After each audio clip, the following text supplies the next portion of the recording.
Do you like the driving characteristics and comfort that a sedan can provide you? But you also want to be able to battle the rough and uneven roads of Manila. Maybe you can go for the SUV route, but that's a little bit too bulky and a bit impractical if you usually just drive by yourself. So why don't you try out one of these? Here we have the refreshed, facelifted 2021 Subaru XV with EyeSight. Today I'm going to show you around this car and I'm also going to give it a test drive, so stay tuned.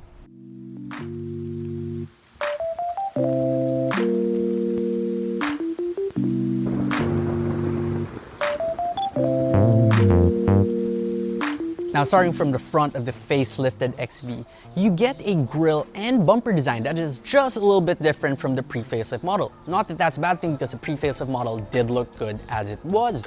Now, one thing to note is that there is a small camera over here. I shall get to that later. These lights are full LEDs and they even go with the turning of the car. So when you're going over a corner, they do follow and adapt to that. Really cool. Now, coming here to the side, you'll see that this is a proper crossover. It's not really an SUV, and this means that you get just about enough ground clearance to battle Manila roads, but you can still corner just like sedans. So your center of gravity is also really low, coupled with the Subaru Boxer engine. Now, there's another camera over here. Again, I'll get to that later. And up top, you get a roof rail that is very in line with the Subaru lifestyle.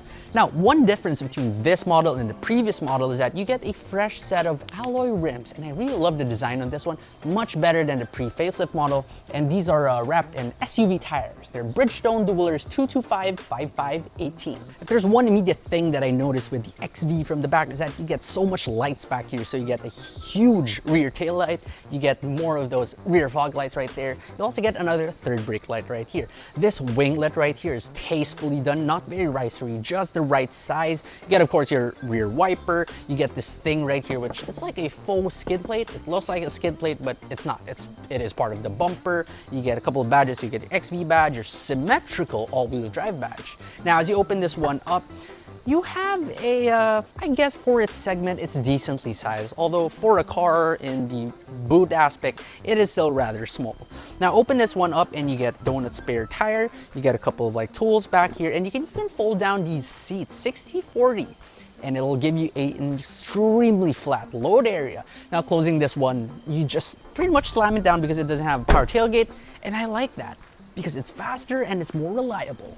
Under the hood of the Subaru XV, you have this 2.0-liter Boxer engine. It's a flat-bore engine, which means that it's a lot lower to the ground, lowering your center of gravity. Now, this engine right here produces 156 horsepower and 196 Newton meters of torque. This is also made into a 7 simulated speed CVT, which is honestly one of the best CVTs I've ever tried. Here inside the XV, first let's check the door thud. Not bad for a Japanese car. Start it up, push button start, it is. Press right up like that. Now in here, the materials definitely lean towards the more premium side. There's soft touch all around the dashboard. There's also a lot of these leather and orange stitches to it. I really love that touch. On the side too, it's all soft, and you have this like carbon fiber looking trim across the door as well. Now the steering wheel is the same thing. It has those orange stitching, and it's very similar to the much more up class and bigger brother of this car, the Subaru Outback. It's a bit of a learning curve. There's a bit of a learning curve for it. So you do get your EyeSight, your adaptive cruise control settings on the right side. You get your volume controls on the left. You have these switches down here as well, which control your trip computer in the center display. You also get like a paddle shifter system. This is a 7-speed simulated gear. Take note of that. It's only simulated because it is a CVT. Your instrument cluster itself, it's very basic. There's really not much to it. The center display is really nice though, and it really shows you like all your fuel economy, all that. And the graphics on it are not bad as well. In usual Subaru fashion, you also have a center display up top, which shows you like your AC settings, if your adaptive cruise control is turned on, if your automatic braking is turned on. Then you also get an 8-inch touchscreen system, which is actually really responsive. It comes with Apple CarPlay and Android Auto. Then what's cool about it is that, remember those cameras outside, like in the grille, the back, and on the side mirror? Well, just press view, and you get this thing right here. So you get a 360 top-down view, which is okay, it's cool enough. But then you press the 2D button to change it to 3D. Then you have this GTA-like effect of your car. Granted, the resolution isn't exactly the best. It looks a little bit cartoonish, but it still serves its purpose really well, and I really love that. Now down here, your shifter, you also have more of that orange stitching. You even get like manual mode for this car, just moving it to the left. Then just behind that, you get a USB port. That's where you're going to connect your Apple CarPlay and your Android Auto. Then you also get a electronic parking brake. Again, I don't really understand the point of these, but yeah, it's the 21st century and I guess it's good to have that. You also get auto hold in this car and X mode. New for this 2021 year model, by the way, is you get two types of X mode. So you press it once, it's your regular X mode. You get snow and dirt, it says. Then press it again, you get deep snow and mud. Now here in the center, you get two cup holders, you get more cubbies down here. Open this one up and you get a 12-volt outlet and two more USB ports. Up top, there is a sunroof for this model. The seats are much more comfortable than the Outback. The bolsterings are just great. More of that orange stitching. It's also 8-way power adjustable for the driver's side. You also get 2 settings of memory, which is something I really love. And another thing I love with these Subarus, the headrests, they're not just fixed like that. The difference should just go up and down. You can like click it forward, like that. One more, and it goes back like that. When you have it in this position, the forward-most position, you can just like, I don't know, depends on how much you want to move your neck forward or backwards. It's really nice. At the back of the Subaru XV, check the door thud. Not bad overall. Now, unfortunately, back here, the front soft touch materials, they do not continue. So it is a bit of hard touch plastic, but it's really fine for the segment like this. Now, one thing though that I really love about this is that despite it being lots and lots shorter than its big brother, the Subaru Outback, you still get roughly the same amount of legroom, maybe just a little bit less. What I don't like about it though is that you don't get a map pocket back here behind the driver. Why would they do that but give you on the passenger side? Another thing though, you don't get charging ports back here nor your own air vents, but that's fine because the front AC and the front vents, they are rather strong. So let's let Subaru get away with that. Now for your toys back here, just get an armrest right here with 2 cup holders. Can you seat 3 people back here? Actually, you can. There is a transmission tunnel because after all, this car is an all-wheel drive car. However, the car is relatively wide for its class, and seating 3 people back here, no problem at all. Headroom is also really good because it doesn't really have a sloping roofline. All right, so the main reason you buy one of these Subaru XVs is that you want the EyeSight experience. So the EyeSight experience has a bunch of cameras up there just in front of the sunroof to help you brake and monitor the road. So it has adaptive cruise control that's going to stop in case there's a pedestrian or a car in front of you. And it has the auto brake feature, which we're gonna demonstrate now, and I'm willing to put my life on it because, well, here's our Outback and I've been driving that for over a year, so I'm very confident in how EyeSight auto brake works. Now let's try it out. Kevin's gonna be lifting his legs up and he's not gonna be touching the brakes, and we'll just let the XV roll.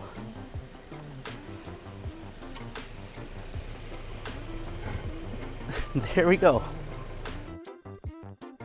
So driving the 2021 Subaru XV refreshed version. So before I tell you about the driving of this car, I'd like to give a warm shout out to Subaru Philippines Motor Image for lending me this car for a couple of days. Now, what I love most about driving this car is that despite having enough ground clearance to battle some minor floods and some really bad roads, you still feel like you're driving a sedan. The comfort of this car, the driving characteristics, it's all very sedan-like. It's like you're driving an Impreza just a little bit higher. Now, if you want to drive this car, well, as like a sedan, you can easily just lower your seats even more, giving you a more sedan feel. But if you want to be able to get that SUV experience with a high and commanding view of the road, you can easily just raise your seat up all the way with these electric power seats. Now, Subaru is known for their boxer engines and their symmetrical all-wheel drive, so that translates to a really good cornering experience and handling experience. So I have this big roundabout right now that I'm driving at. I'm driving a bit fast. I'm doing like 40-50 kilometers per hour here. And although there's just a little bit of body roll, overall, it's still relatively flat, which is very good. You don't feel like you're driving an SUV at all. It is not scary. It's very reassuring. All 4 wheels definitely help each other to make sure that you don't spin your wheels in any way. In most cars, you just easily spin your wheels now at this speed and with this torrential rain. But with the XV, it really handles incredibly well. Now we go to the engine of this car. So for this 2021 model year, you get the same 2.0 liter boxer engine. However, they've added the S and the I driving mode. So S is like your sport or standard, then you have I, which is intelligent. Put it in sport mode and it becomes incredibly responsive. But personally, I find it a little bit jerky, so I prefer it in intelligent mode, in the SI drive.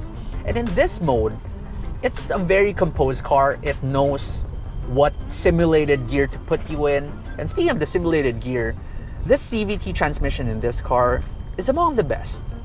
In most CVT transmissions, you're gonna get a lot of groaning, you're gonna get some sort of rubber band effect, which gets quite annoying. But in this car, they call it the lineartronic, and it sure does feel linear. The simulated gears do an excellent job of, well, simulating gears. What is driving a Subaru without launching it? So despite this car being a crossover, we might as well just launch it. So it is raining pretty hard, but at least we do get four-wheel drive. I'm putting the car into S mode, and I'm just gonna launch it. No wheel spin at all. CVT is doing what the transmission is supposed to do. Not bad, not bad. No rubber banding effect. And just like that, we are going over 100 right now. That is actually brisk. Okay, a while ago I said that the engine is nothing to write home about, but I forgot that in this class, that is really good. This is probably one of the best in its class in terms of acceleration. And again, it is raining really hard, so imagine if it's all dry over here, probably gonna launch even faster. The engine is great. When you're driving a bit faster, especially on the highway, you'll be happy to know that this car has adaptive cruise control, and it's probably one of the best in the industry. So most cars, it uses some sort of like radar system, but for this one, it uses a camera system. And what I love about it is that it not only works on the highway, but here in the city as well. So even at low speeds, it'll work. And you can even adjust like how far you want from the car in front of you. And the most important thing about this car is if the car in front of you stops, as in like a complete stop, the car will also come to a complete stop. As you see, it stopped with my legs like that. And in some other cars, like in my Volkswagen Golf before, what happens is that the very moment it stops, it just gives you like a couple of seconds, and then it beeps at you telling you to put your foot on the brake, and if you don't, it just keeps going. So in case you did fall asleep behind the wheel, it's just gonna accelerate again and probably kill you. But at least in the Subaru EyeSight system, it just goes to a complete stop. It's gonna say hold, or like ready, hold. And then you just tap the reset up button again, and it goes again. Just like that, very simple, straightforward. Another thing this car has is the blind spot monitoring system. And instead of like being on the mirror itself, it's just towards the base of the mirror. So it's a lot easier to see, especially if it's bright outside, or you like that as well. Then finally, this car also has the lane keep assist. So it doesn't really push you back to your lanes as with other cars, but it does beep at you and tell you that, hey, you're drifting off the lane. Do note though that this system only works if you're going a little bit faster. I'm not sure of the exact speed, probably around 50 to 60 kilometers per hour, but yes, it's pretty good if you feel like you're dozing off or you're getting a bit careless in terms of the lane, in terms of staying in the lane in the highway.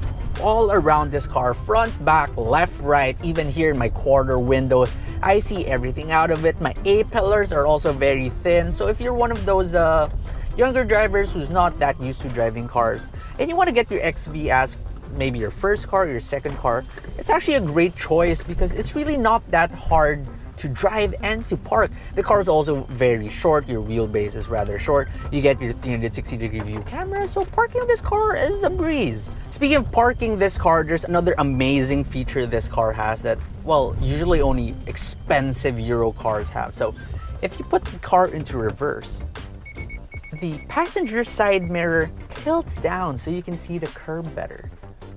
I really love that feature. In terms of fuel economy, this car in light to moderate traffic returns around 7 to 7.2 kilometers per liter. Not bad considering the amount of power you get with this car. Compared to its other competitors with way less power, the fuel economy figures in this one is really not bad at all. Priced at 1.908 million pesos, including an 80,000 peso introductory discount, the Subaru XV is not bad if you're looking for a small, compact crossover. This is all with the package of the EyeSight system, a great boxer engine, a good CVT system, and it's still a lot cheaper than its rival's all-wheel drive variant. So if you're looking for a small compact crossover that handles well, drives well, easy to park, and is also very fun to drive, then look no further and contact your local Subaru dealership. If you like this video, please don't forget to smash the like button for the YouTube algorithm. And also don't forget to subscribe to my channel to see more car reviews.